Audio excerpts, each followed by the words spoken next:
One went through the bicep and I must have put my arms up like that. Yeah. The second one's coming through the armpit. It's hit the rib. Yeah. Still got shrapnel fragments on the rib. Yeah. You can see an X-ray. I've got the X-ray. I'll show it to you. They won't take any backward step. They don't respect our authority laws. Say in 10, 20 years' time, we're fighting a war, say, against artificial intelligence. Humanity should stick together, but they divide and conquer. It's all perception. Once you're labelled as a bad guy, people are always going to see you as a bad guy. They're not going to see you're a loving father and you have 3 beautiful daughters. You brush their hair, you plait their hair. Yeah. And they're not going to see that side.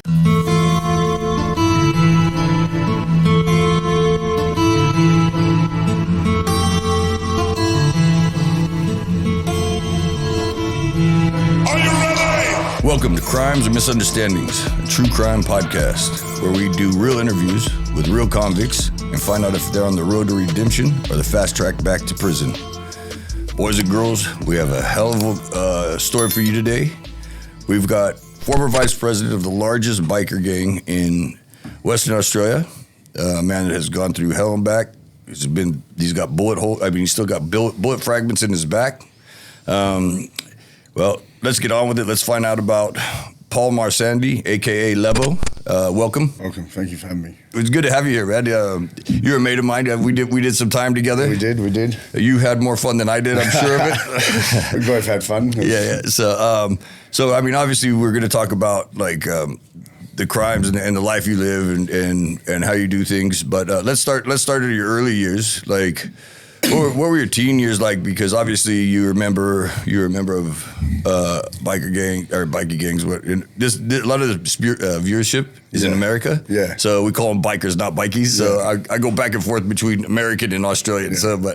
Yeah. So I mean, before that life, you're a physical specimen. You look like an NFL player, man. You know, more so NRL, I'd say. Yeah. The dude is jacked, and but by the way, when we say jacked, this is his. What do we got here? We got it's a supplement line. Yeah, supplement line that he's got. He's got franchises all over the place. One thing we do here on the show is we really try to guys that have been through hell and back, and you know the thing is a lot of us who they call criminals are really entrepreneurial, and we want to make sure our mates are doing good and doing the right thing. And he's got a new business. Jack, it's obviously working on him. The dude, Jack by name, Jack by nature. But the dude looks like the Incredible Hulk is about to split out of his shirt, and he can't stop flexing. I look at this dude. I just look at loose, man. Hey, I'm not gay, but so what was your life like before you? So grew up. Just get that mic a little bit closer. Say, come from a multicultural family.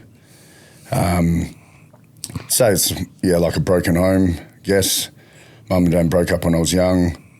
And from a multicultural, especially the suburb, the demographic where I grew up in, it was really racist, you know? Yeah. So I guess I was always like an outcast. So we'll go with your alias is Lebo. Yeah. But you're actually not Lebanese. Well, my mum's Lebanese, but that's not how I got the nickname Lebo. Well, how'd you get it? Give us some of that. So I'm half Indonesian Australian, but we had a lot of friends in Sydney, and when we were part of the old crew at the time, we were going back and forth. Every time I'd come back from Sydney, all the lads would say, "You're getting more and more Lebanese." Like, whatever the persona, the speech, whatever you're wearing. Yeah. So they just called me. There was already another guy they called Lebo who was Australian. It was like a sort of a piss take, and they give him the nickname Lebo, and they're like, "Well, he's not Lebo, you're Lebo," and it just stuck. That was 14 years ago. Yeah, I knew you for about like probably 3-4 years before I actually found out your name was Paul. Plain old boring old Paul. Yeah, Paul. Oh, there's nothing boring about Paul, ladies and gentlemen. Let me tell you. Never a dull moment. This dude, hey, if you're around him, you're in serious jeopardy of having a good time or a terrifying time, and both could happen at the same night. So I mean, you're obviously how I introduced you, the former vice president of the largest bikie gang or biker gang as we know it in America. How'd that happen? The reason why I joined the motorcycle club, like I said, I was always like an outcast. We actually, when we were young, there was a group of us. They were mostly non-Caucasian kids, you know. Yeah. And we were always fighting with obviously like the more so Caucasian Aussie kids, whatever. And a lot of their family and friends were like bikies or said they were or affiliated. And we actually, when we were young, we actually didn't like bikers, you know, like, because they were the ones always coming fighting the battles for these other young lads who were fighting.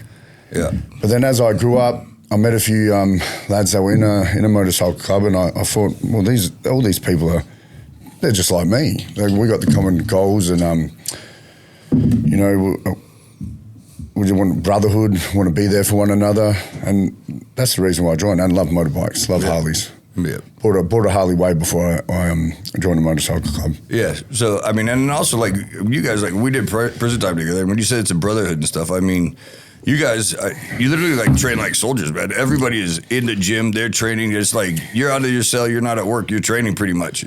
Training and robbing people, but just mostly training. Just training. Yeah. Yeah, we have to exercise because, you know, healthy body, healthy mind. Yeah.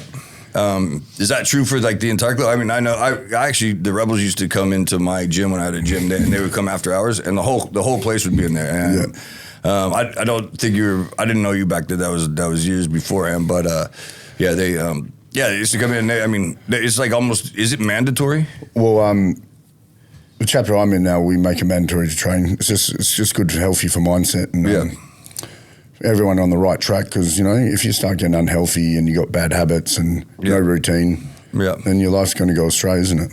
Oh, absolutely, man. Yeah. You know, like anybody that's depressed, you don't need an antidepressant. All you really just exercise. Just go get a hard sweat. Yeah, get a hard sweat. Just slug it out. That's it, man. The back. So I was gonna do it, but I've trained with. So I'm a boxing coach, as I've said in my shows before. I got to train level. This guy is a cardio machine, man. The dude just loves to bang. We did pads, and I mean, your flexibility is insane. This guy. The first time we were working in industries, I think that was the first time I seen it, and I was like, this guy's got to be a martial artist. He's just like bending over, touching his head to his knees for no reason, doing the splits.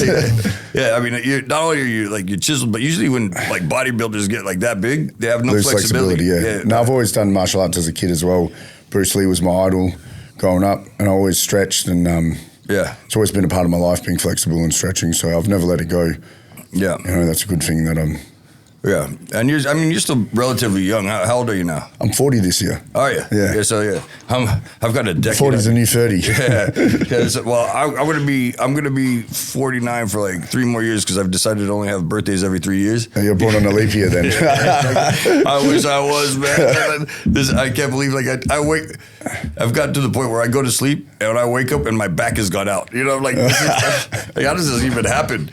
But so. Yeah, you're in a bikie gang. When did you first start getting in trouble? My first criminal charge was when I was 19, just a traffic offence, reckless driving. Mm-hmm. But then when I went to jail, that was my actually first indictable offence that I had a pretty much clean record of misdemeanors, disorderly conduct, common assault.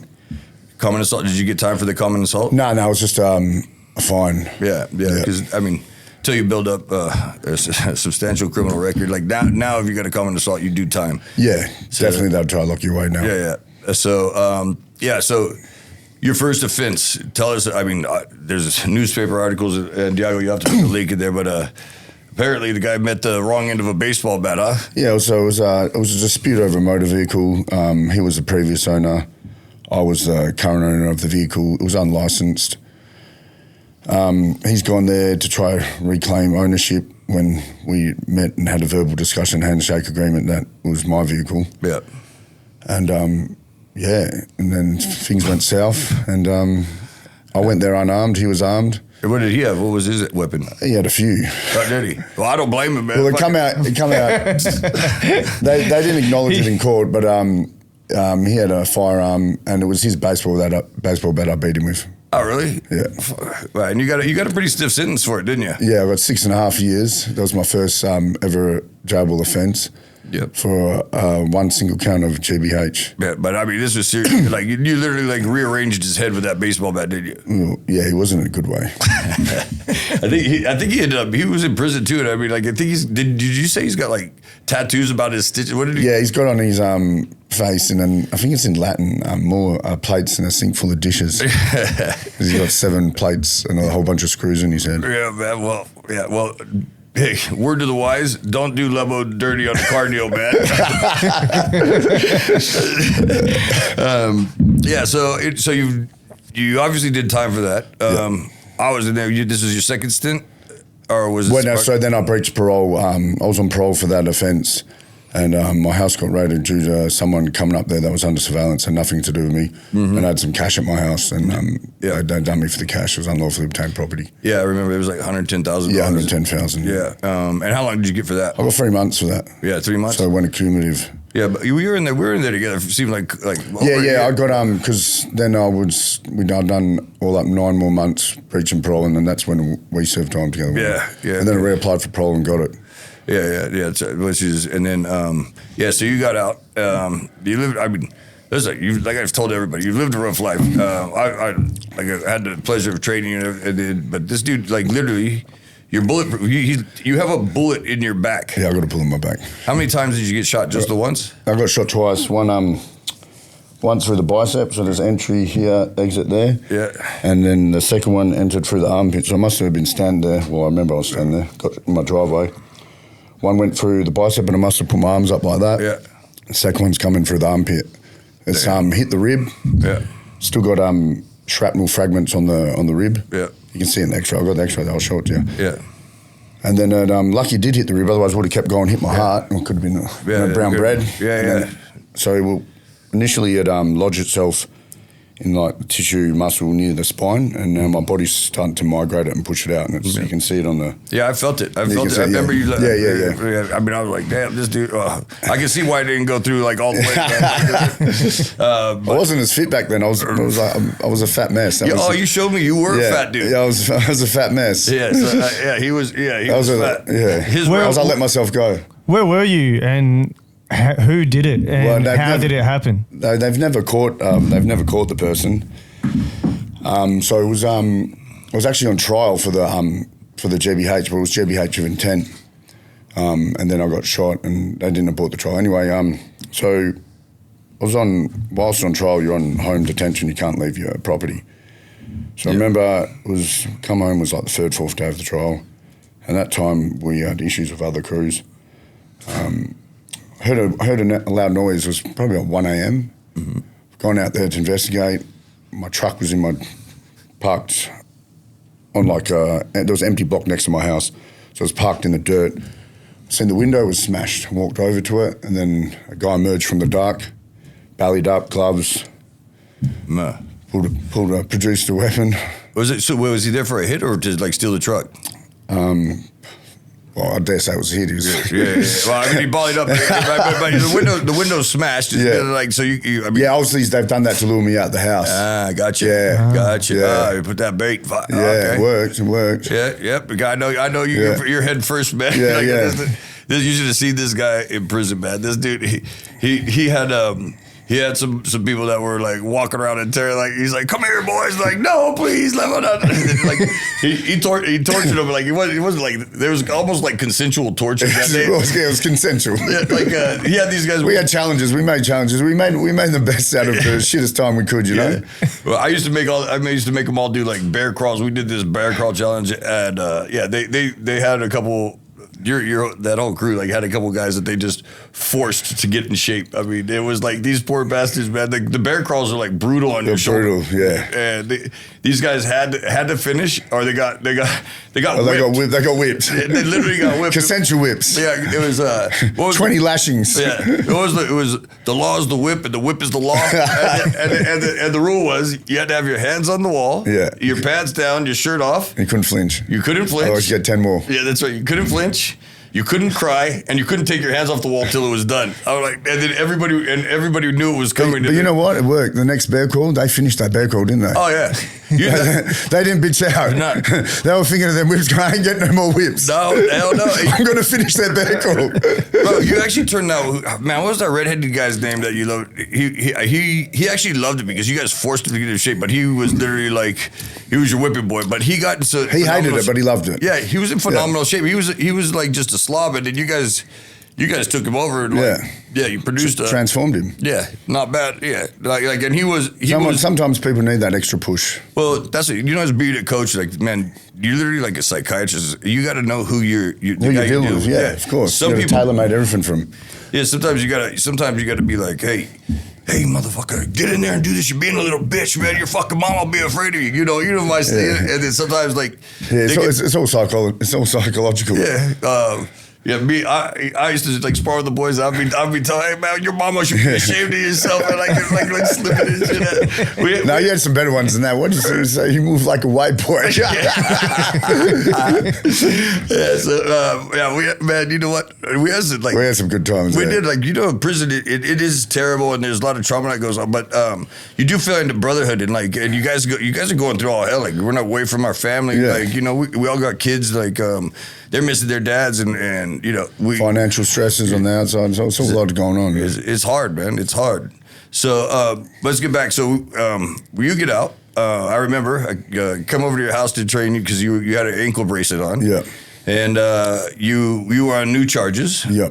Tell us about what happened there. I was on attempt to possess a trafficable amount of drugs. Mm-hmm. And how I got into that, I lent a vehicle to somebody. And then that vehicle was used for whatever it was. Yeah. And then prior to me lending that vehicle, I was in Bunnings buying stuff for my supplement business. Yeah. And they're trying to link the purchases of the items I did to drugs, which was no link whatsoever. Yeah. That was the best story they could come up with. Yeah. So you pled not guilty. You were on home arrest. Yeah. It all got thrown out before that because obviously I don't even know how they charged me. There wasn't. Yeah. Well. You're obviously sought after. I mean, there's like newspaper articles with you. You know, you do club rides, and you are a notorious figure, and that's what we're talking about. Not only are you notorious, but I've seen the good side of you, and we'll talk about that. Like, you do a lot of stuff with like homeless people, and like, tell us about that. Yeah, we've helped gone around to the homeless shelters, cooked food for them, handed them clothing, food vouchers. Yeah, we've done stuff like that because you know you got to give back to the community. It's, you know what people say, criminals, this, that, bikies. It's not all. What the public think. You know, is the media portrayed people. Yeah. Well, I mean that's true. I mean, like do the right thing and nothing. Like it's like the Mexican cartels. Like you know, all these people are getting murdered in Mexico and the cartels and stuff, but.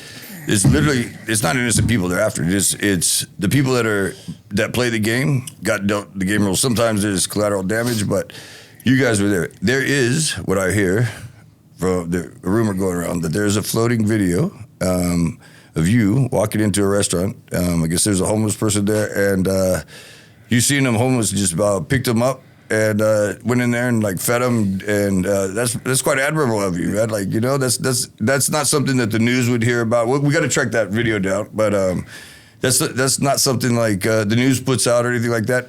And you know, I commend you for those kind of acts. You know, and every time I walk past homeless people, they're begging. I always give them change. Even you can tell that because even my kids. I got 3 daughters, and they always, Dad, make sure you give them money. You know, trying to pull notes out of my wallet.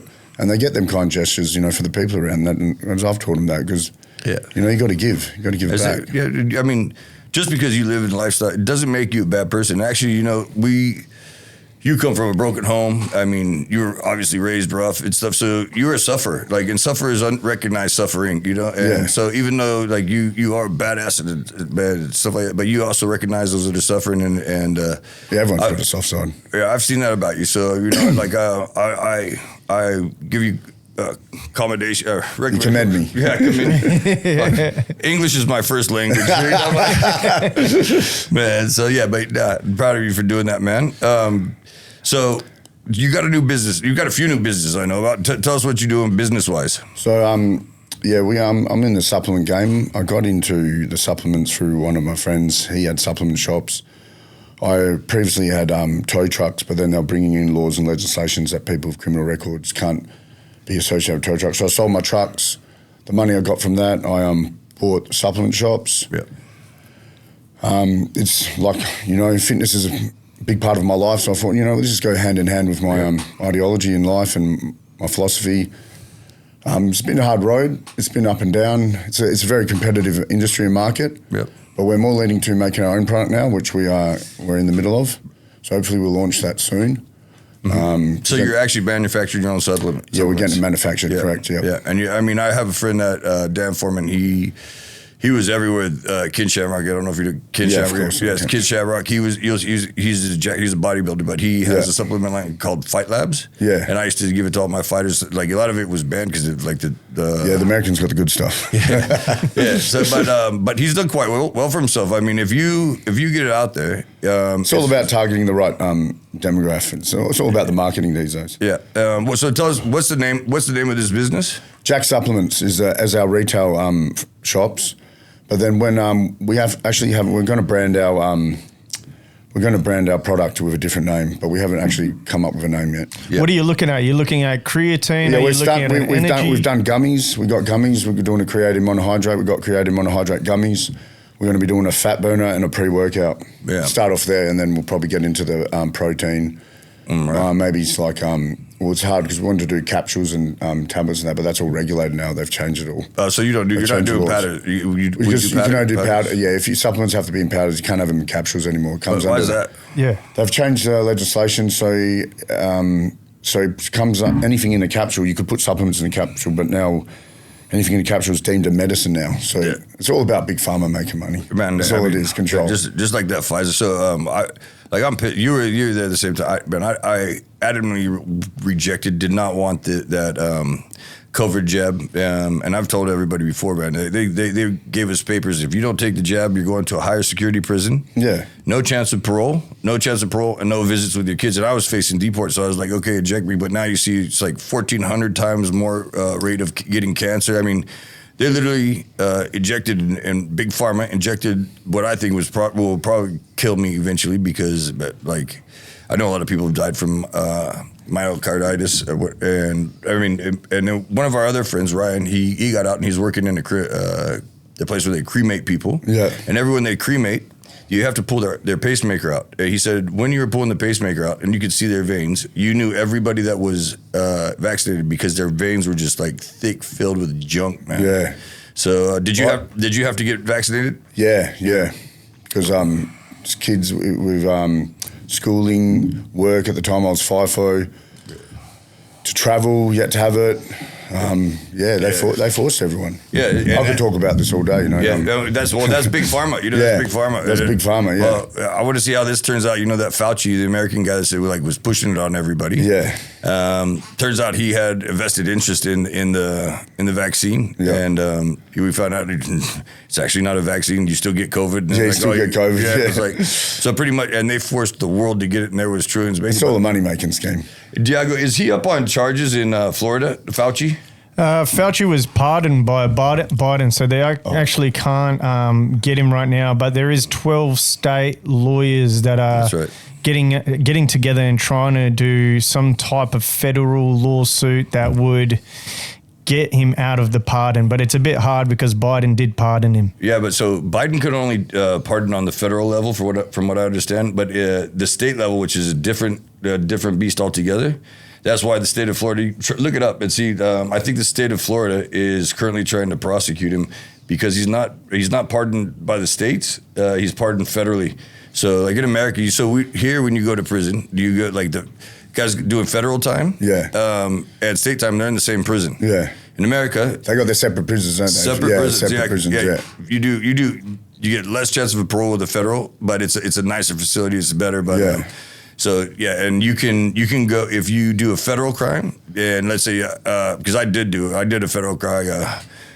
Well, this is why we call it crimes of misunderstandings. I got caught like bringing a little bit of marijuana over from Mexico into the United States, and that's federal because you're crossing the border. That's federal. So, but my home at the time was in California, so they did what was called a courtesy transfer. Yeah. So they transferred me from Texas facilities into California.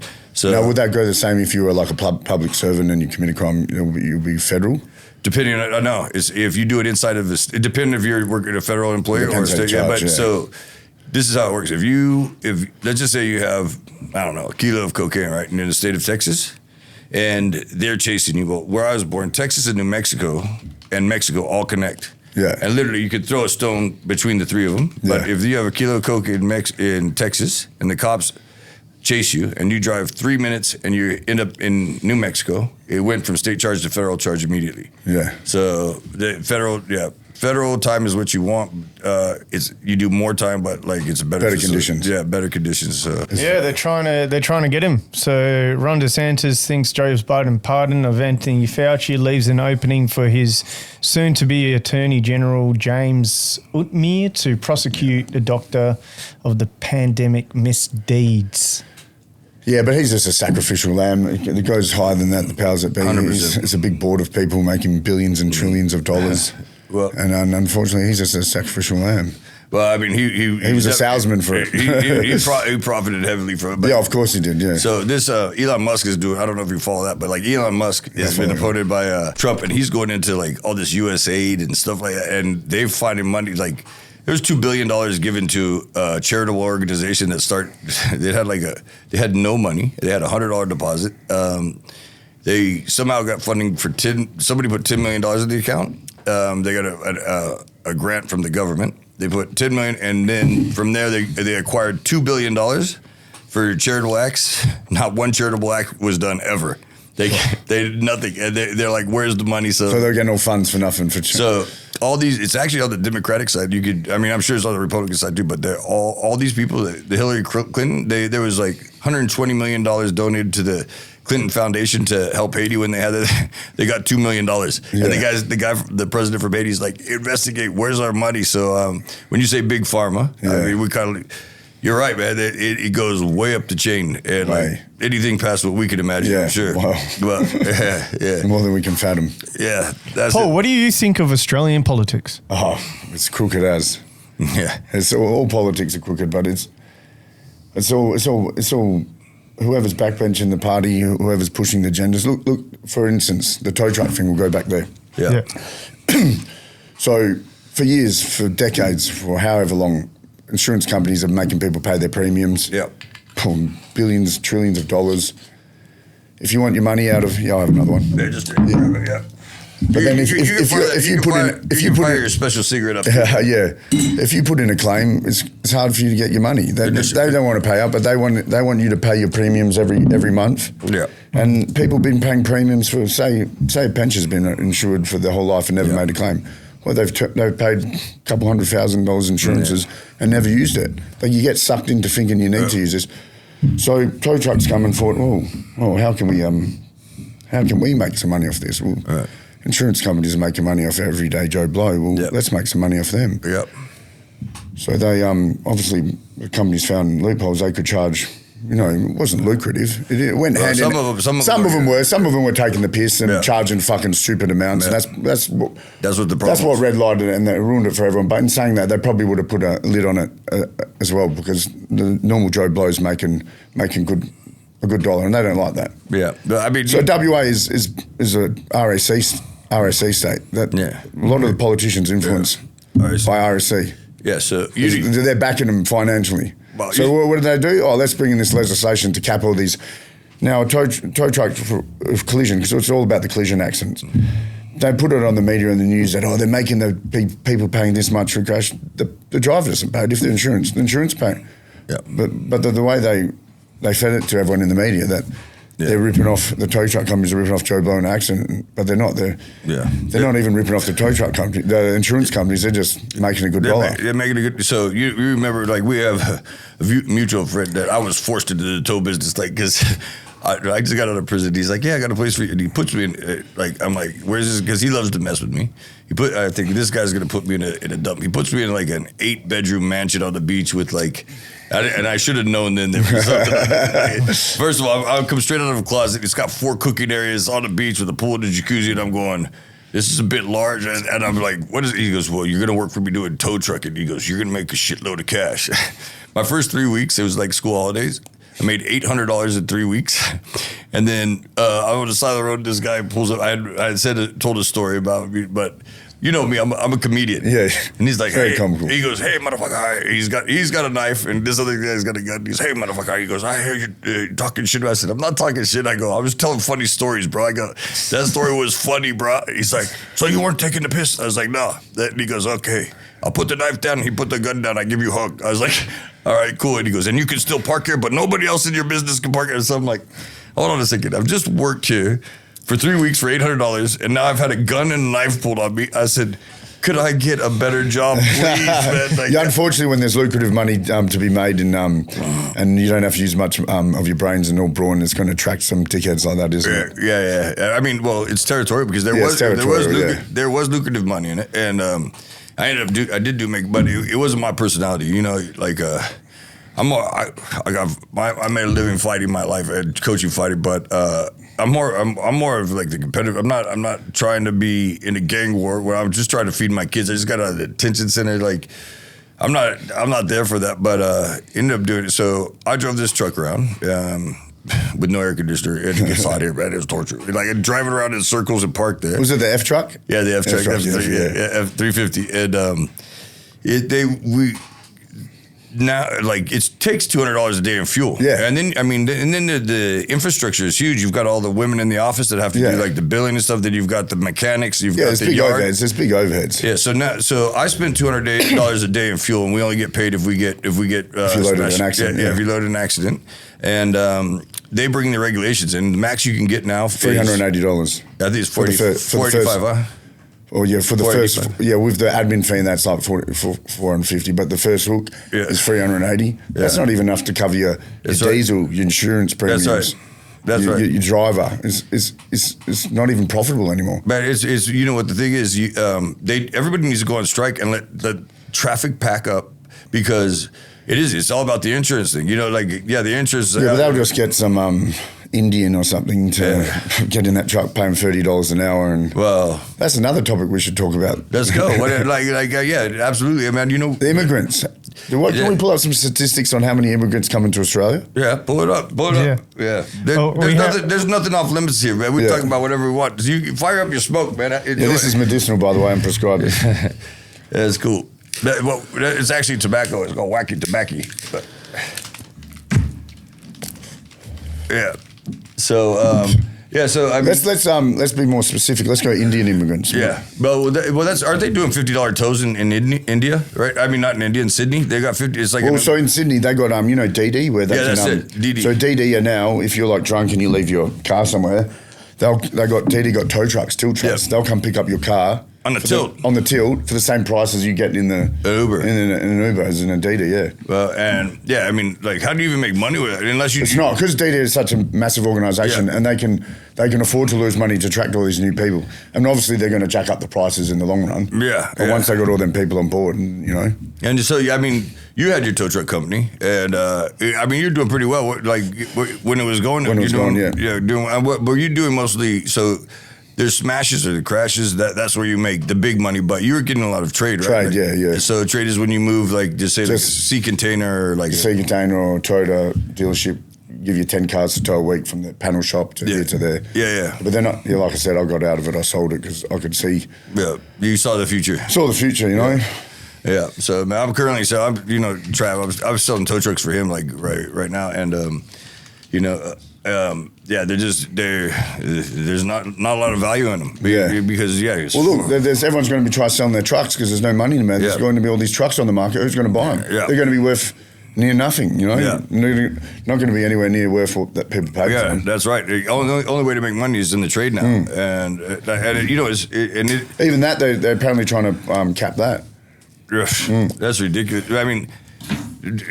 They need to understand. Like, I know this is like a. But they want the rich to get richer and the poor to get poorer. Yeah, they're separated. They don't want the middle. They don't want Joe Blow in a tow truck to make him $3,000-4,000 a week. No, they want him to get $1,200 a week so he can just making ends meet. Yeah, so he's trapped. Yeah, I mean, he's covering his rent or his mortgage, his power bills, his petrol, and his food, and he's left with $50. Yeah. While we bring this up, we just wanted to give a shout out to our sponsor, Westside Offshore. They're currently looking for boil makers, riggers, coated welders, pipe fitters, and supervisors. If you're seeing this and you're one of those, email admin@westsideoffshore.com. I think that's why I did so well in jail, because it's just like being in a FIFO camp. Yeah. So, I mean, but like, so because of the demographic that mostly watches our shows actually in America, FIFO is fly in, fly out, and it's mostly it's all over Australia, but mostly from here you go to Northern Australia, and then it is hotter than hellfire. So it gets to up to 55 degrees and 100% humidity up there, which is, I think it's about 130 degrees Fahrenheit, same 100% humidity. And they have these guys work 12-hour shifts for sometimes they're 3 weeks on, 1 week off. And some people do 4 and 1. Yeah, 4 weeks on, 1 week off. And it's hard, but they pay people good. They make a good living because you're not spending, they give you, they feed you like a free king. Accommodation, free food. Good gyms. Yep. It's like a little city in a dig hole. Yeah. So, but they pay good, but it is, I mean, just the heat alone, and you guys are fully long sleeve shirts and 12-hour shifts. Boots. 12 hours in that sun. Working. Sweating. Yeah, what did you do? So I was a boilermaker welder. Just before I finished my apprenticeship, the company I was working for at the time, they made me a supervisor. Yeah. So I was we done all shutdowns, maintenance on iron ore plants. Yeah. So just before I finished my time, I was made a supervisor. I did I was 23. Up until about 30, just before I went to prison, I was working as a supervisor in mining. So I mean, you got a good work ethic. I mean, you just I've seen you. Like, one thing about prison is routine. If you don't have a routine, man, you'll go crazy. But like that routine, are you able to simultaneously live the biker lifestyle with working full time? Yeah, definitely. Yeah, there are heaps of members that work FIFO. And a functional member. And the other thing about bikers, one thing I know is you're all entrepreneurial. This kind of reminds me of America. That you guys have businesses, you have excavators, you have a civil. I guess it's that mindset because you don't want to be a slave to the environment you live in, to the government. So you want to do your own thing. Be your own boss. Well, that's the other thing. What happens when you go to prison? I don't care. Most countries they take from you the ability to be an entrepreneur. I mean, you can't be a bar owner, which is it's called a publican. It's a really they're considered publicans, like a pharmacist, a nurse, a doctor. You're like if you own a bar, they take that ability from you. You can't work in finance. You can't work in real estate. Although you can't work in security guard. You can't work in tow trucks. Yeah. So the government's even talking about people with criminal records that can't work in the mining industry. Well, what are we supposed to do? What happens to rehabilitation? That's not rehabilitating anyone. Yeah. So what are we supposed to do then? I'm going to make money out. I tell every because they want the jails to be full because they make money off the jails. Yeah. Didn't you just see in the paper the other week they're doing a $1 billion correctional facility? Well, right here in Western Australia. Yep. Yeah. I don't $1 billion. Why spend $1 billion on building a facility to lock people up? Why not spend that $1 billion in healing society? In healing society, what's wrong? Why are people not happy? Why are people doing this? Yeah, that's right. Because people don't have money, man. So they, when you're broke and you're desperate, a lot of it is because of they have addiction problems. But when you start taking the ability to make funds from people, especially, man, I know you. You're an entrepreneur. You're into everything. You have your tow trucks, you have Jack, you have we're what other businesses are you working? Yeah, it says here they've even locked in the article. It says top secret plans for new $1 billion WA prison. And that was 4 days ago. New facility would serve as a remand prison, housing people facing charges but yet to be sentenced for $1 billion. So. Right now, what they pretty sure we could spend $1 billion better in WA. Hey, I'm with you, man, and that's a lot. The premise of this show is actually because you know me, man.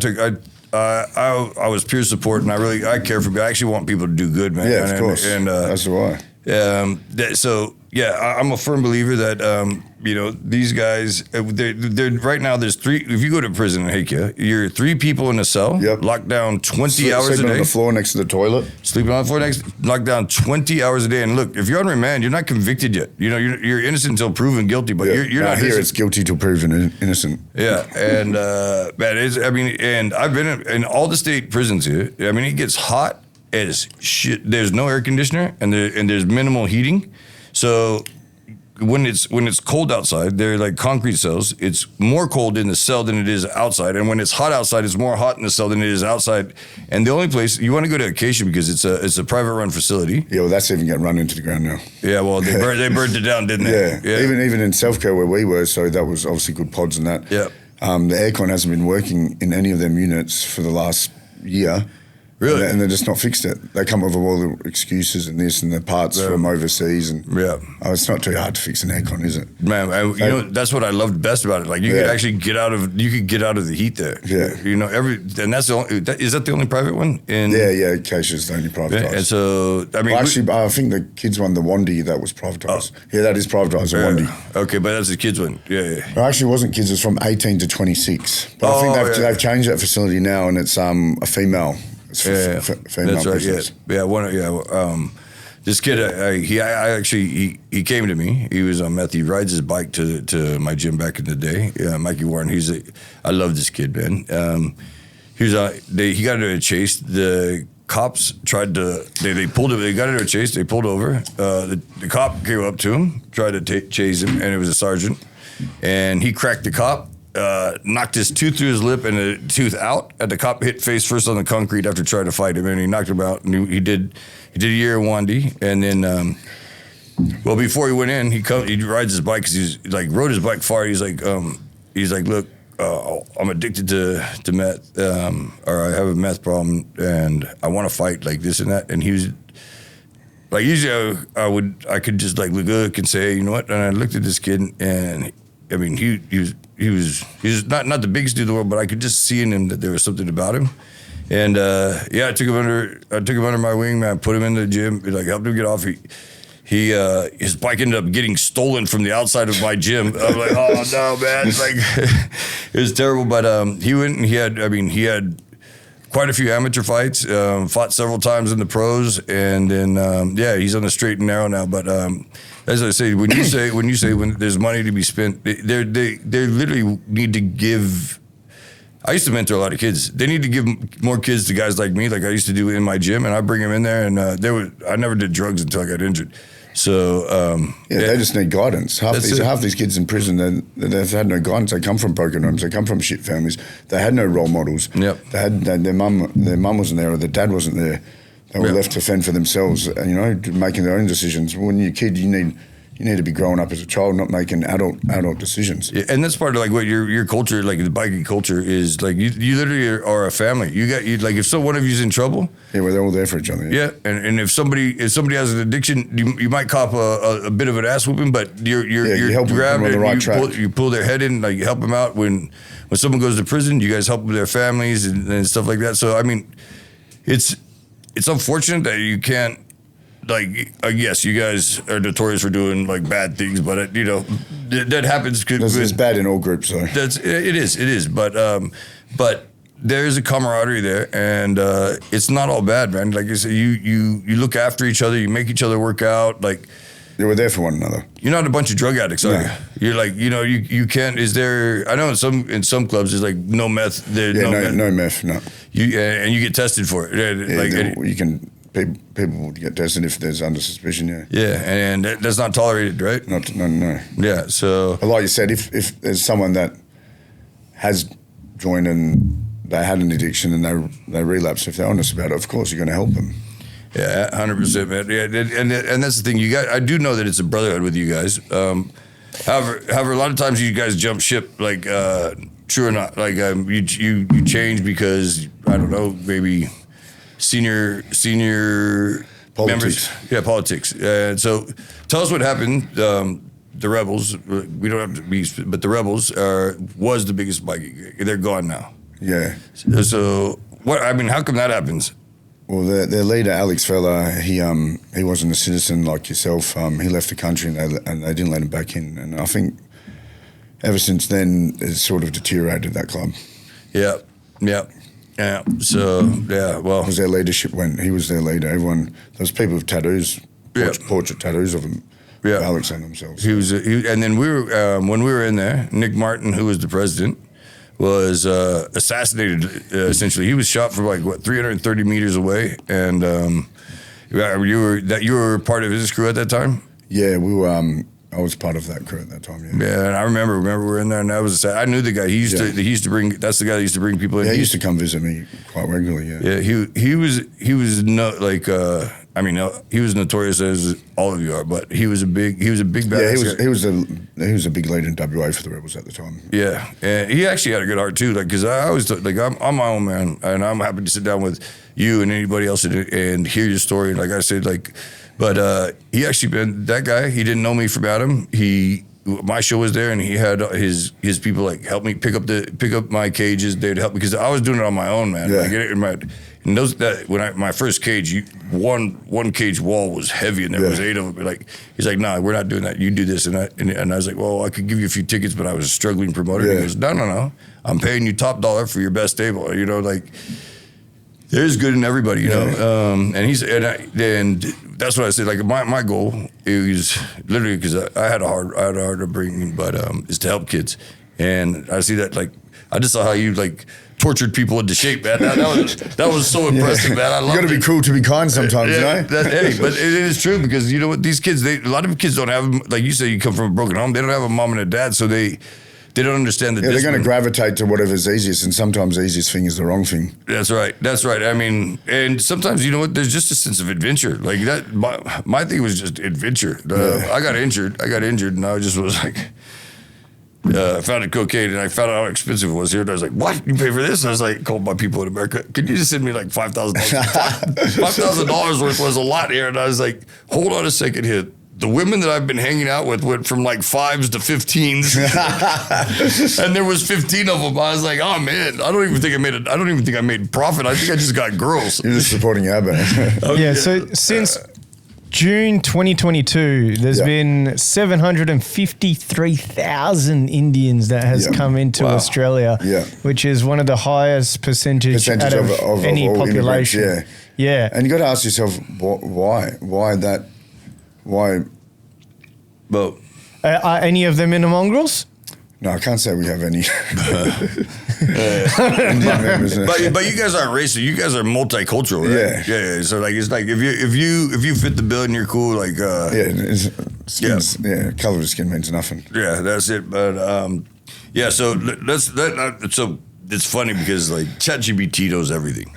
So I'm gonna give you some ChatGPT questions. So I was like, all right, what do I ask this guy without like incriminating him? And let me find out. What it says, what's the biggest misconception about outlaw bikers the public gets wrong? Oh, that they're just all gun wielding criminals engaging in antisocial and criminal behaviour. Yeah. Which is not the case. It's not the case. Obviously, there's criminals.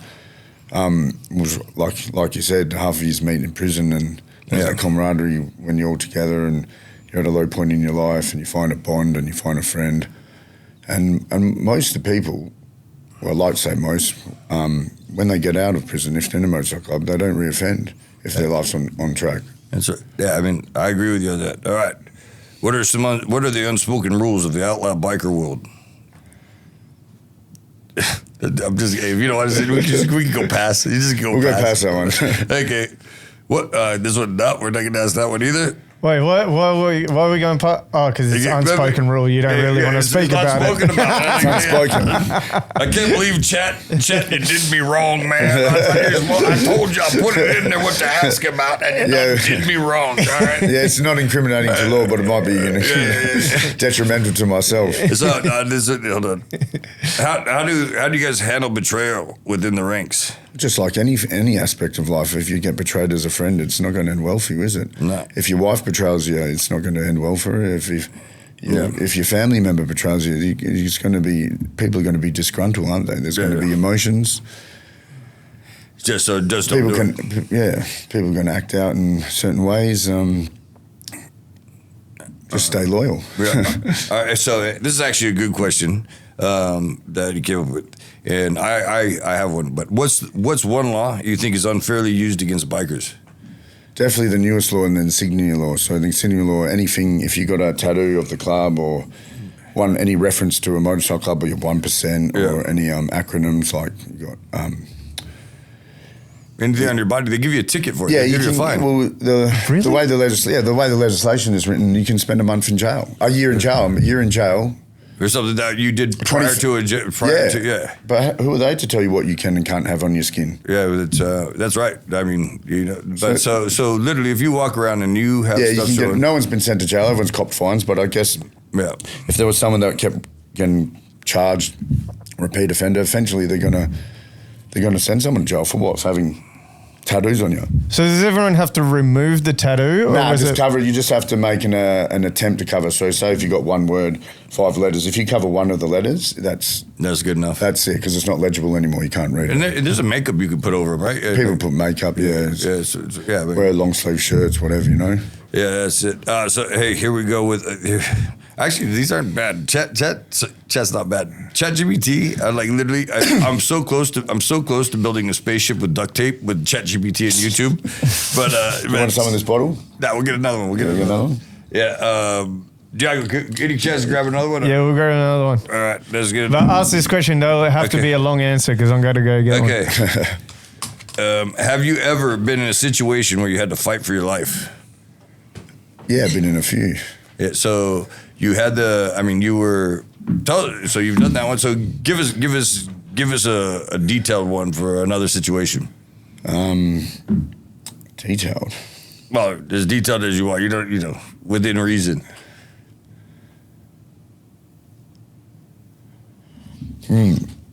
We'll come back to that one. Okay, I'll collaborate some thoughts here. All right. So this is the next one. What's the closest call you've ever had with the law? That would have probably been your.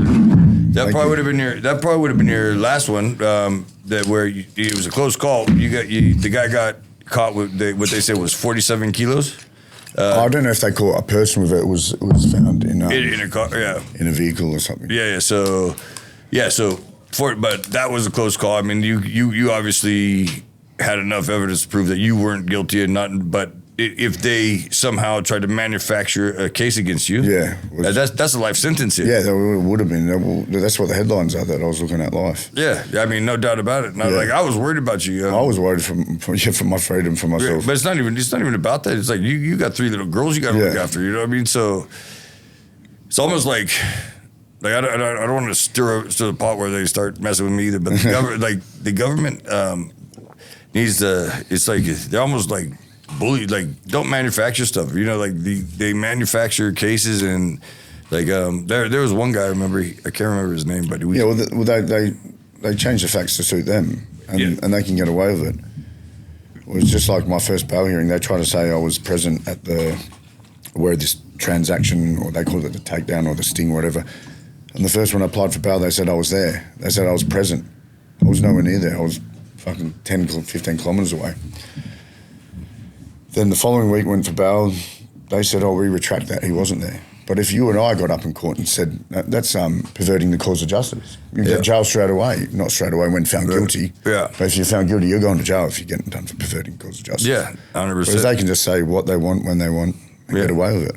Well, we had Gary Rogers, who was he was actually called him the Bikie lawyer for the rebels. Yeah. He was in with that. What's his name? What was his name? Luke, the guy that. Yeah, Luke Normans. Yeah, Luke Normans. He shot. Yeah, he was co-conspirator with him, and they got him for perverting the course of justice. We had him in here, and eventually he did 15 months in prison, and he probably doesn't want me to, but he's like, it was the best time of my life. he sat in his room. He read the dictionary daily. I was like, who reads a dictionary? But I read the dictionary. I read the dictionary too, but again, my ABCs stop at C. So he just chilled out. But after 15 months for perverting the course of justice, they went back and looked at the evidence, and he was acquitted. Yeah, he was acquitted. Yeah. So even though he was acquitted, they tell him, you know what? You're not of moral standing. He still took his law license, which is like, how can you be innocent and still lose? Still getting punished. Yeah. So because they didn't like it, they lost because they're sore losers. Yeah. So it's not about justice. It's not about sticking to the rules. It's all egotistical.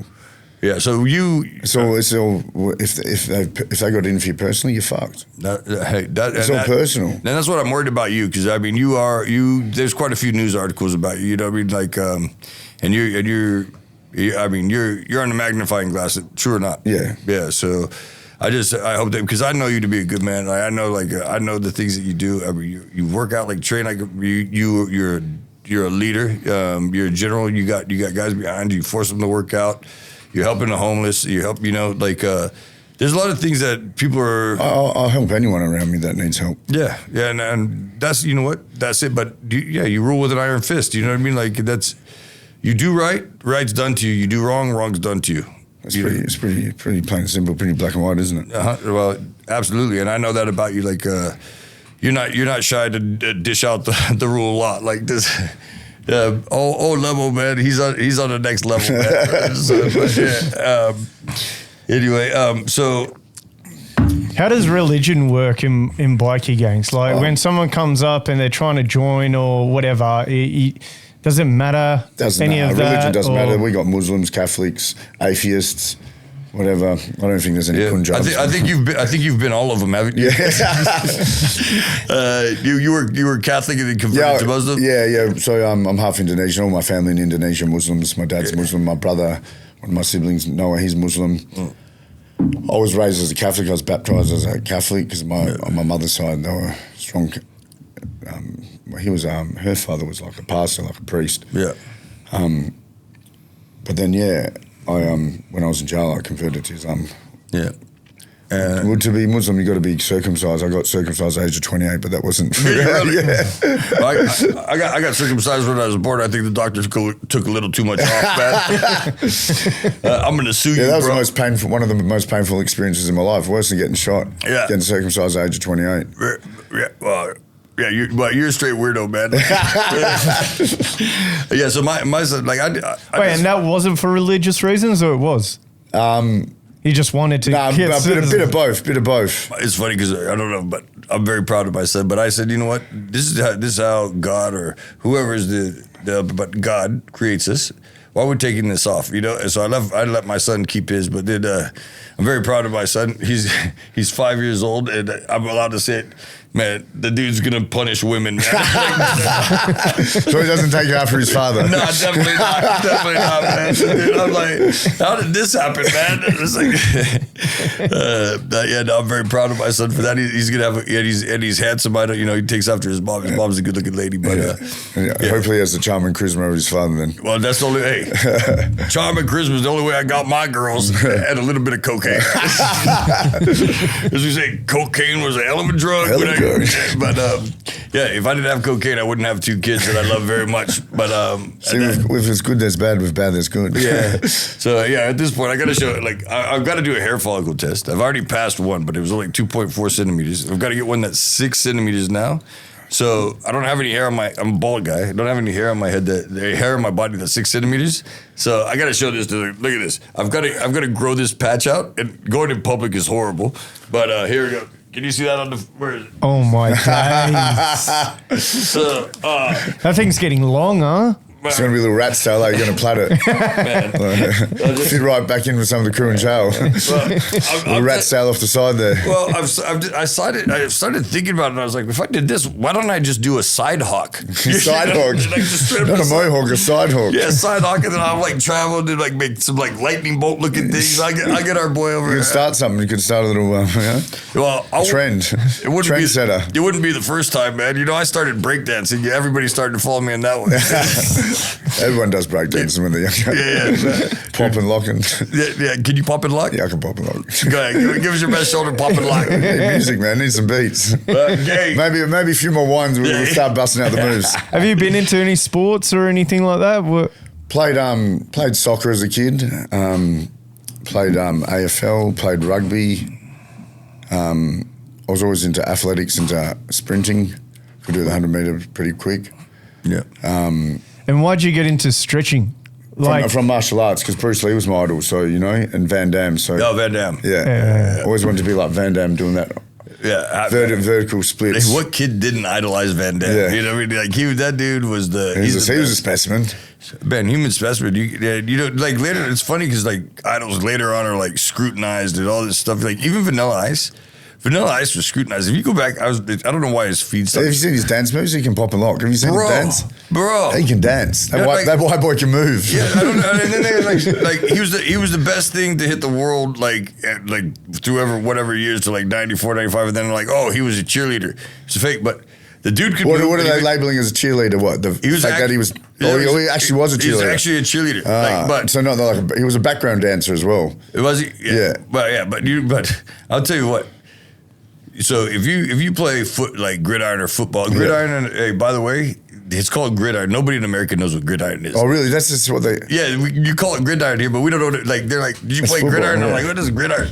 So they call it gridiron. But every kid in America plays football at some point, and if you even make like college level, like NC2A, because we give scholarships for sports or whatever. If you play college football, you're the man. But there's more people that show up to college football games than they do for the AFL Grand Final, and I'm talking just a regular game. That's crazy. Yeah. So yes, you get a lot of ladies, but you know what? There's male cheerleaders. Have you ever seen the cheerleaders? I haven't in America? seen I can't say I have seen the male cheerleaders. Bro, have you ever seen the cheerleaders in America, the female ones? Yeah, I've seen the female ones. So they've got these guys, and their job is to like hoist them up by their crotch and like hold them at the bottom. Yeah, no, actually, yeah. Yeah, I'm like, yeah, but they're not doing all the flips themselves. They're just at the bottom. Like, why play football and get your ass whooped when you could just lift women by their crotch? You know, they're not getting anywhere as near as much money as the place. Yeah, but you got to. So you're going to work? I'm smiling. Hey, listen, my dad was actually a very famous NFL quarterback. He was the quarterback for the Broncos, the Giants, and the Eagles. Again, I wasn't smart enough to pass school, so I couldn't play my dad.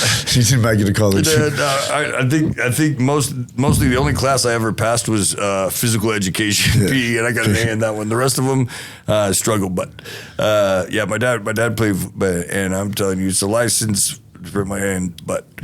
I don't know how we got on this cheerleading subject. We were talking about the sports that he's done and then stretching. Yeah, well, Vanilla Ice. Yeah, so Vanilla Ice did that. And I think the guy was a genius. Van Damme or Vanilla Ice? No, Vanilla Ice was the cheerleader, yes. Van Damme was just good at an idol. That's what got me into stretching. Yeah. So anyway, you've done some stretching, you've done some sprinting. You've lived a colorful life, haven't you? Do you currently play sports, or are you just a bodybuilder? No, I wouldn't consider myself a bodybuilder. I just love fitness. Yeah, well, fitness loves you too, man. I'm just wondering if I can take a picture of you and superimpose my face. Like if I was single, hard work pays off. Yeah, so I've got a girlfriend now, and I got her off of a Hinge, and I fully cheated. I got put up pictures by AI, and then I had ChatGPT write my bio. None of it was true. You got to do what you got to do sometimes, you know. None of it was true, and then did it work? Yeah, it worked. There you go. I got my girlfriend. She's like, "You're much older than you said you were." She's like, "Age is just a number, baby." Yeah. I said, listen. Let me take you for the ride of your life. You just spend one night with me, and you tell me. And then she's like, our first date. She's like, have you been vaccinated? She's never seen a drug in her life. Yeah. And I was that's like, a good thing. Never seen a single drug. And we've been together for like about a year. We've drank 3 times because she's had 3 drinks. Like she doesn't drink. It's like she's pure. And so our first date, she's like, have you been vaccinated? I said, yeah. And her whole family's anti-vax. And she's like, you've been vaccinated? Why? And I said, well, I had to get vaccinated. She goes, why? And I was like, I'm just going to pull the Band-Aid off this week because I already liked her.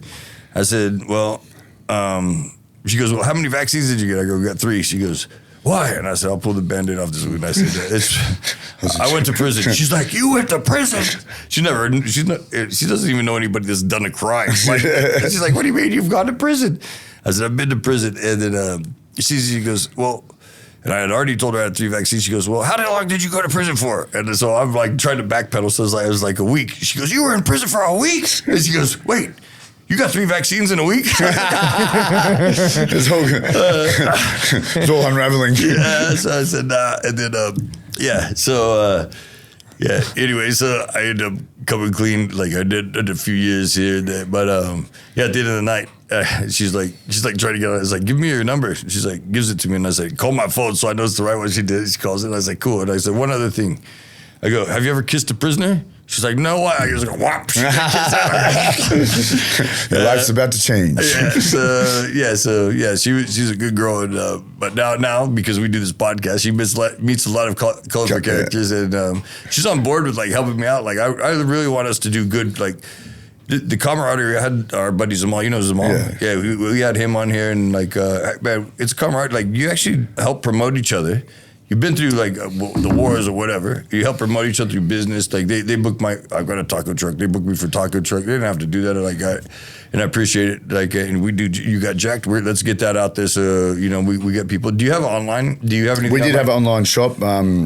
We pulled it down because some of the products, heaps of them on there. Because with the supplements, a lot of the products, the big hype, and then in nowhere. Sometimes they get banned. People lose interest. Yeah. So for a while, there wasn't updated, so we just pulled it down. We're revamping it, but we're going to relaunch it very soon. When it does come up, do you have a website they can hit up? Or no? Yeah, it will just be Jack Subs AU. When is that launching, do you reckon? Hopefully mid-year, same time we launch our product. Yeah. Because we're sponsoring the IFBB show, which is in May. Yep. So maybe even then, or a bit after then, hopefully it'll be good to launch it at IFBB. What was your workout regime in prison? I'd work out 2 to 3 times a day. And what'd you do? Well, so this is how it started. So my good friend in prison, Callan Thomas Hayes, rest in peace. So I remember meeting him in Acacia prison. He was shredded. He was jacked. Mm-hmm. I went up to him. I was like, "Man, what's your regime? What do you do? What do you train? What do you eat?" And he was a bit standoffish. Didn't know how to take me, whatever. And we ended up becoming close. And then I'm like, man, I went into jail 120 kilos and I was probably 20% body fat. Yeah. I said, man, I want to get shredded and jacked. He goes, just eat fuck all and train heaps. So that's all I started just eating chicken and rice, chicken and salad, training. I'd do at least 5Ks every day at minimum on a rower, like a Concept 2 rowing machine. Yeah. And then I'd do my muscle group. So we'd do split training regime, so muscle group a day. And then would be. Is this weights or calisthenics? Yeah, no, weights. Yeah. And then we'd do CrossFit every morning. Yeah. Which is a WOD, so whatever the WOD consisted, usually goes for half an hour. Sometimes we did 45-minute WODs. A WODs, for those that don't know, is our workout of the day, CrossFit terminology. And then, we do heaps of calisthenics, muscle ups, pull ups, dips, push ups, a lot of that stuff too, because the bars are readily available, so you can use them as you please, pretty much whenever. So yeah, a lot of calisthenics, cardio, a lot of burpees, heaps of burpees. Yeah. Because sometimes you're locked in yourself for ages, so you're doing burpees or push ups or sit ups, or air squats. And the food, so you ate heaps of chicken. How do you manage the food though? Aren't they sort of saying you can only eat this time, or that you get this food? Or at this point of my sentence, I was in self-care. So with self-care, you're in a pod, and you're allocated a certain amount of expenses to buy groceries. And then the pod buys X amount of meat, and then when you're in self-care, when you work, you get like $100 a week. That's at the top tier. Yeah. And then you can buy meat when you're an enhanced prisoner. So you can get chicken, you can get steak, you can buy tuna. So with your money, your gratuity payments, you'd buy meat. So that's the chicken I'd be eating from the chicken would purchase. And we used to. How good were they? Like, especially with the Islander boys. Like I was. Remember the Islander boys? They would just put on smorgasbords. Yeah. They would get. Yeah, we put on smorgasbords, all the cakes and. You'd save up all the chocolate and biscuits and condensed milks, and we make caramel slice. Yeah. We ate, actually in self-care on those Sundays, like it was usually on a Sunday when I was done dominating everyone in prison. I talked absolutely zero trash while I was doing it. Heaps of trash talk. Was he actually good at table tennis, or he wasn't good at table tennis? He was all right. The table tennis wasn't my thing. Before I went to prison, I played table tennis. I was good, but I just didn't do it there. I played basketball, and I think I did it more just to talk trash because I had they're like, oh, there's this American cut. Like I went in there and banged, man. I remember when Lance was doing, we were running a tournament, and we were playing at 21, and literally I had 19 of 21 points in 3 games, and we're in the final. Triple double. Yeah, and then I would it was mostly Aboriginals, and I was talking trash, man, because true or not. Yeah, true. Yeah. But they love it. Yeah. I'm never offensive. I just let them know who the boss was. That was it. So, but yeah, I think I was probably the biggest trash talker there was, man. And obviously, not everybody thought my jokes were funny. So I ended up getting a samurai in the face. But so what are the misconceptions? This question from ChatGPT again is hey, how do bikers make their money? But a lot of it, you guys are entrepreneurs, man. You Entrepreneurs, heaps of people working in the mining. Yeah. There is some people that are not as financial savvy or minded. They just work normal jobs, you know. Yep.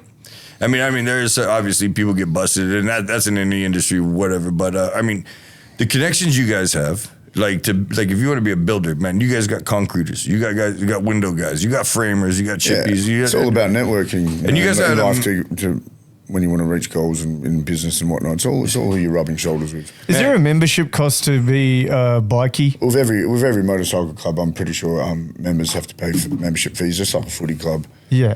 What's your goals now for? I mean, you're out of prison. You're actually. I know you're a good family man. You're training like crazy, obviously. What's your goals now? Like, so you've got the supplements. Like, what's your day look like? Wake up, try train first thing in the morning. Look over the shop, see what needs to be ordering, pay bills, invoices, and then a lot of groundwork's going into setting up this the manufacturing of our own supplements. So a lot of video calls. Yeah. So it's all correspondence. We're getting it done overseas, obviously. Yeah. With some, it's going to be manufactured overseas with local and imported ingredients. Yep. So yeah. All right. So hey, we'll start wrapping this up. But like, if there's a lot of misconceptions about you and the public, and you know, I'd like to go to bat and say, man, I personally, you're my mate, like, and you're a good dude. I mean, obviously, you're capable of bad things, but speak on like the misconceptions they have about you. I mean, you're considered a notorious person here. Well, it's all perception, isn't it? It is. It's all perception. I believe the government target the minority, so they're like, oh, who's these people that have an identity? They don't stand up for shit. They won't take any backward step. They don't respect our authority laws. To some degree, that's true. So we're going to pick on them because you got to look at the bigger picture.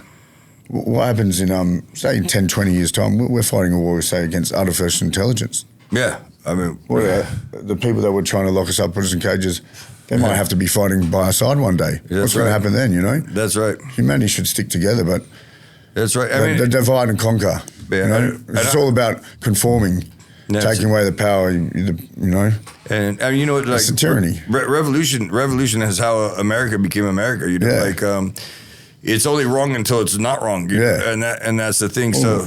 Just like anything, look, marijuana's legalized, medicinal. Yeah. Like you said, you go to jail for it before. Yeah, so I went to jail for marijuana, man. And you know the funny thing is, I went to jail. My parents used to kick my ass for marijuana. So I show, they're like super hardcore Christians. I show up, and anyway, I show up to get picked up from the airport one time, and my dad's like, "Oh, go ahead and put the your luggage in the back. Go in the back." And I'm like, "Dad." He goes, what are you doing, man? How much marijuana is back there? He goes, oh, I've got a license to carry 40 kilos. I was like, what? And we're driving. I'm like, bro, I go, Dad, I'm a convicted drug trafficker. You can't have that in the car with me, man. He goes, no, I got a license. I was like, okay, cool. I'm going to prison, man. And as we're driving, no bullshit, he's got a screen on his car and it's going bling, bling. It's like Uber Eats. It's called Weed Maps. People are ordering. Oh, is this currently? Yeah. Well, this was years ago. Yeah, like before they've had dispensaries there for years. Yeah. Yeah, this was years ago, like probably 7 years ago. Yeah. But like literally, he's driving, and it's like bling, and people are ordering weed on the fly, and he goes and delivers. I said, man, I go, Dad, you know you're about 900 years old. I'm like, what are you doing delivering weed? He goes, it's good money. I was It's like, good money. It's legal money too. Yeah, now. it's legal. But my mom has the reason my mom has multiple sclerosis. Yeah. And she also used to whoop my ass for like selling weed, but now I come home. I came home one time. I flew home, and I don't particularly like marijuana. I like to go fast, and I go in there and I've eaten some stuff out of my sister's house, and then I saw in her thing she had like a brownie, so I get this brownie. It's a 10X or whatever, and I just eat it, drink it. Driving home about like to a place I stayed 2 hours later, and my arm's looking green and long. I'm like, going, what's going on? So I call my sister. I say, hey. I got food poisoning from the shit you got at your house. She goes, what'd you eat? I said, I ate some hummus, I ate a salad, I had a cookie out of Mom's bag. She goes, the cookie out of Mom's bag? She goes, how much of it did you eat? I said, the whole thing. She goes, you idiot. That's to get you high 10 times. I couldn't piss. I was like, hold on, oh God, my arm looked like, I was like, please never let me eat marijuana again. 2 days later, I go and crack what I think is an espresso drink. I drink that. Man, off to the spirit world again. That one had like, no. I don't know. CBD oil in it. Bro, everything in America, you gotta look at it. In it. You drink it, you eat it, you smoke it, you can get fucked up. Just be careful, man. If you go to America, read what treat. Check the substance. Yeah, I don't even like weed. Like it was an espresso. You know, like one of those like espressos, like those little. So they manufacture espresso martinis. What you talking about? Like a sealed in a can? Yeah, sealed in a can is like and espresso. It had THC in it. But it had, I don't know if it was THC, it was straight marijuana, man. like, I was in the spirit world tripping balls. It wasn't like smoking it, man. I'm telling you right now, man, I was talking to elves. Yeah, so, apparently if you eat it. Yeah, the edible, the stone, the different stone for the edibles and smoking it. Yeah. I had a friend, he had, so these gummies, there's like 10 milligrams. Yeah. It's nothing, you know, to like, you eat one, there's nothing to you, chilled. Maybe if you eat 3, you're probably stoned. Yeah. This guy, he ate one of these gummies. He doesn't smoke marijuana. He said he tried it twice. I said, what's he going to do? I said, it's probably going to chill. He was wigging dicks. He was sweating. He was trying to compose himself. Yeah. But that's just because there was others in the room. If there was others in the room, he would have been full spiral, probably psychosis, end up in Greylands. Bro, I'm telling you. Greylands is a mental asylum, for those who don't know. Yeah. And then I said, Marsandi sent a few people there. And then he's like, I got to go. I was like, yeah, you'll be right. He drove to my house, right? He gets in his car. And I was like, yeah, you're right. Give him water and that. He's like, yeah, I'm right. And then I messaged him about 3 hours later, you home? You all good? Mm. And it was his roommate, just a chick. She goes, Tommy is so fucked. I've never seen him this bad in his life. But he's in and out of it. He's happy and he's smiling, but then he's paranoid and he doesn't know what's going on. And I'll tell you right. That's from one edible. So yeah, it's a different high for. I've been done wrong. I've been done wrong twice by Australian people. Well, no, I constantly get done wrong by, but the first time was when I ate Vegemite. These guys, you know me, I love to joke around. I play with these guys, and they're actually Aboriginal guys. They're up north, and they're like, "Hey, mate!" And they come and they've got like this bread with like brown stuff and like butter. It looked like something. Like, have some of this. I took a bite, and I'm like, did I just eat shit? Did you guys? Did you literally just put shit on this piece of bread and feed it to me? It's like, what did you do? They're like, nah, it's Vegemite. I was like, nah, somebody put shit on this. Tastes like ass. Because this tastes like ass. So the next thing was, of course, my big mouth always writes checks. My ass has to cash. Yeah. But sometimes they do cash. Our mate Trav, I've trained him since 18, so you know he's got his little crew, and they're probably like 19-year-olds, and they're like smoking weed at their house. I said, let me see that weed. I said, that ain't weed, man. We got America. We got shit that looks like Christmas trees. Like, and I'm not a weed smoker. I was like, I go, that wouldn't even affect me. They're like, oh, do a bucket. I get in the buckets where you cut off the. That's the most stone you can get from smoking is a bucket, bro. So of course they did the whole thing full, and I take it, I'm like coughing. And this is before Uber. This is before the munchies. Nah, bro. I'm sitting there standing there, and it's 2 different languages, American and Australian. You're like, literally. You don't know half the shit they're talking about till you come here. I'm fluent in Australian, kind of. But, so anyway, they start talking, and I'm going, they're all like 19 and 20, and I'm like, I don't know what the fuck these guys are talking about. I called my girlfriend, I texted my girlfriend, I said, get me a taxi. She's like, what do you mean? I said, get me a taxi. She goes, where are you? I go, I don't know. And I've walked out the front, I'm looking for addresses to get the hell out of there, man. Don't ever give me a bucket again, man. So did you get home safe? I got home safe. I got out of there and I went and sat in my closet.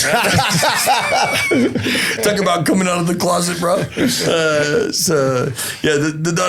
Australians done did me wrong so many times, man. I thought I was joking on them and I'm the joke. Flip real quick. Yeah. So I mean that's pretty much it. We'll wrap it up. Like I'm proud of you what you're doing.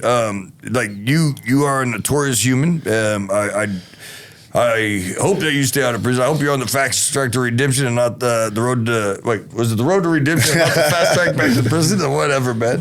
But yeah, I hope you're doing good. We're going to help you. We're going to support your jacked. You're doing good. I'm glad you helped work with the homeless people. Well, hopefully I'll get that video of you buying, I've heard it's out there. You buying that, the homeless guys, because we really want to put a good perception, like, yeah, you guys are bad boys, but you guys are bad boys that do good sometimes, you know? It's not just, you don't, just because you buy, you help the misfortune like the homeless, there's so much more to people, you know, but once it's all perception, once you're labelled as a bad guy, people are always going to see you as a bad guy. They're not going to see you're a loving father, and you have beautiful daughters, you brush their hair, you plait their hair. Yeah. And they're not going to see that side. That's right. And and you're a provider. I mean, you've got, it's yourself, but three little humans plus your wife that you've got to support. So you got to be out there, and then you're also worried about, like, you constantly worrying about them, like, putting a case on you because of your lifestyle, you know. So hopefully we put a better light on who you are and the things you do, and that you know, you're good in my perception in the community. You know, we don't hang out on a daily basis. I don't see everything, but I try to fight. Have an amateur fight when I was on parole when I got out of prison. Yeah, I was super fit, and the police actually went to the promoters and said, "You don't let him fight. If you let him fight in his promotion, we'll pretty much strip him of his promotion license." Yeah, well, you can't. I was trying to, you know, do something good for myself. Fitness. Well, you don't want me to fight in a ring. And, well, that's the case. But you don't want me to fight on the street. Wouldn't you rather be competing in a sport, in a combat sport legally, than having punch-ups on the street? So and if they had to let me box, maybe I would have pursued a career in there. Yeah. And then if you're a professional fighter, you can't fight on the street. Because you're going to lose your license. You're not going to do what you love. That's right. So it works hand in hand. So they actually, I know this to be pushing people down the wrong road. I know this to be true because I was a promoter. I mean, one thing, like, when it's funny because, like, UFC was the biggest emerging sport in the country. I had the most televised cage fighting organization in the country. I brought over guys like Tito Ortiz, Rashad Evans, managed Jesse Taylor, who won the Ultimate Fighter, worked with Ken Shamrock all over the and like I have pretty decent resume to bring people over, and I was trying to do good. They end up banning the cage. Yeah. They banned the cage, and we had to do some fights in the ring. And it's the only place in the world that, like, MMA was legal, but the cage was not. Yeah. And they banned it on us. And then you're right, like, guys get out of prison, and it is hell to get them licensed, and it's not fair because, you know what, we have to give you guys an outlet. You know what I mean? Yeah. There needs to be a lot of reform done in this issue. And Diago's the political man. He's got a political podcast. And I think that's something we should bring up there. Like, you know what? I'll come back for the political podcast. Yeah, well, his political podcast hits a lot of people. Like, here, you know, I appreciate you coming in here because I think this will be just your notoriety and, like you said, my charm and charisma. This should be a pretty decent one once we, like, again, we're in the grassroots and we're not out there yet. But when I do blast it on Spotify and, like, Apple Podcasts, and Diago helps him with, you know, TikTok, Instagram, Facebook, all that stuff, it's going to blow. And I think this will, you know, I appreciate you coming out here and doing hopefully stuff. There's more times. Well, that's it. Like, we have episodes, man. We want to keep up and see how you guys are doing. Like, you know, like. Yeah, one thing we do want to do is that once people come in and they tell us what they're doing, for example, you're looking to launch a brand, you're building your brand, we want to have them back on and see where they're at. Yeah, for sure. And we want to build a community and eventually do events as well with once a year, possibly at the end of the year, and network and help people build themselves up rather than go back in. Yeah, definitely. Yep. So we'll wrap that up. This is Crimes and Misunderstandings. We're here with Paul Marsandi, Lebo, notorious biker gang leader, former criminal prisoner, trying to do the right thing, hardworking, chiseled steel. Hit the like and subscribe. Say goodbye to your fans. Thanks for having me, Grady. Yeah, my pleasure. And Diago, what do you got to say for the end, buddy? Hit the links below of all our sponsors, and we'll see you guys next time. Thanks, Diago. Cheers. You think I'm a me? Give me a fucking arm, you wanna play me?